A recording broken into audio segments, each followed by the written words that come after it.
Hello all, this is a guide to unexplored expeditions or Takano quests in Higurashi Mei. These quests are not always available and typically they're only up for a week, roughly once every month or every other month.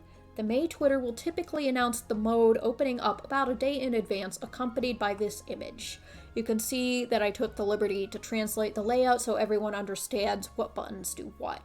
Currently, there are about 90 stages you can unlock, but every time the event reopens, about 5 more stages get added for whales to play.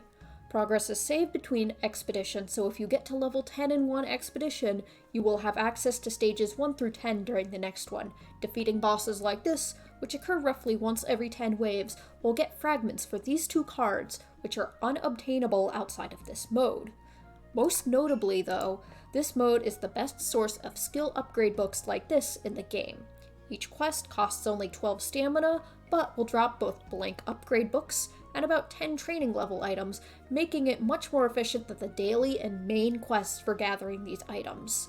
The main thing you do need to know about this mode is that HP and limit skill gauges are carried over between battles, as you can see here. If a character is KO'd, which is indicated by this icon, you either have to clear the next stages without them, put them in a sub-slot like this, or use the daily full heal the tower gives you by pressing this.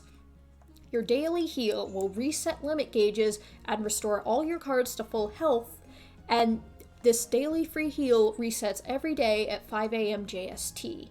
However, you can use Demon Stones to purchase additional heals. The limit carryover can be useful if you clear low-level stages to build up your limit gauge and then release it all at once on a tougher stage in the beginning. Each stage will cost 12 stamina to challenge, and will have rules in place here that affect the battle. Because each level stays the same between expeditions, I put together a list of the rules for the earlier waves.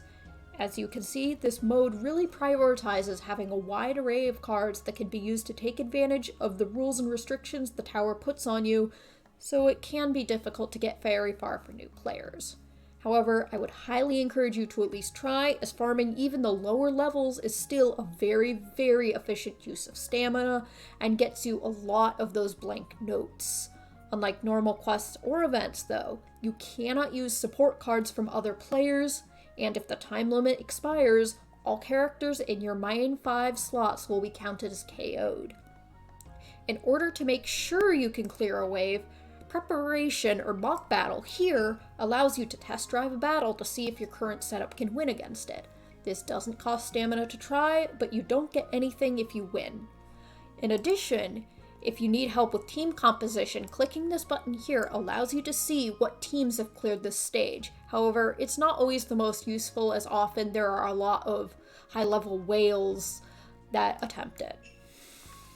Once you do clear a stage, however, you are able to use time gears like this in order to skip the battle, regardless of how many, if any, units got KO'd when initially clearing it.